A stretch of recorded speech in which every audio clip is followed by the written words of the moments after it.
heard about CoderDojo on Twitter, which I think is how most people hear about it. I saw people tweeting about it happening in Cork and Dublin, and saw that there was one coming up in Limerick. So I joined the very first day, I think it was maybe the 4th of September 2011, in the LIT campus in the HeartNet Enterprise Centre, and just went along because I had worked in IT development software for Dell for about 9 years, and I had been a stay-at-home mom for 3 or 4 years before that, and I said this is a way to start doing something more and getting back into the technology space again and helping out. I loved the idea that it was volunteering and teaching children that they could do this, that it wasn't impossible and you didn't have to wait to be 18 or 20 to learn these things. So what we've started in Limerick is a program called Coderdojo Divas, which is specifically aimed at teenage girls, 12 to 17, to try and bring them into Coderdojo. So what we were finding in Limerick is we have an awful lot of children. We were finding that certainly we have more boys than girls, but at the younger ages that's not necessarily a big problem. And when you catch them at 7, 8, 9, 10, you have them hooked, they're staying. But we weren't even getting teenage girls to come into the dojo. They weren't even trying it out just to see if it was something for them. So we started a program that we're calling CoderDojo Divas, where we run a monthly session with female mentors focusing on particular technologies. We're being guided as well by the girls who've made a couple of requests of things that they're interested in doing, which is better again. And we run at the normal dojo time, so we're in the same building as what the other dojo is going on.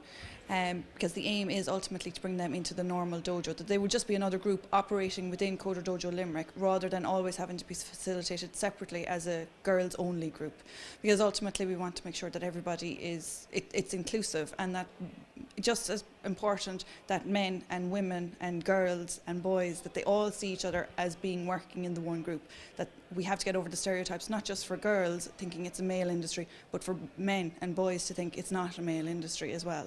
It's open to everybody. The education system at all levels in Ireland is very far behind where it needs to go. Even personally, when I graduated college, I would have spent minimal number of hours coding. I did a lot of coding, but in comparison to when I actually went into a job and you're doing it full time.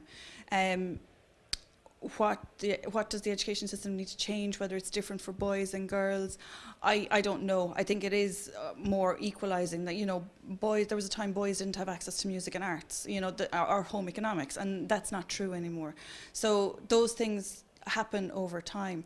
The only thing is that curricula are always already 2 years. By the time they're doing a white paper on something, it's probably 2 years behind where the technology is that's already pervasive. I was looking at what is the current layout of my course that I did in UL, and I was looking at modules that I studied in 1995, and I thought they were old hat then, and they still seem to be appearing on the courses now.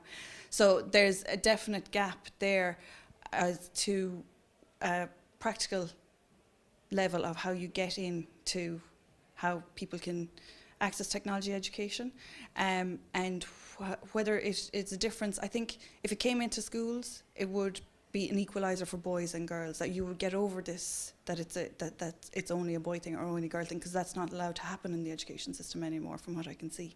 But it's just getting into there in the first place at the right level is the step that needs to be taken.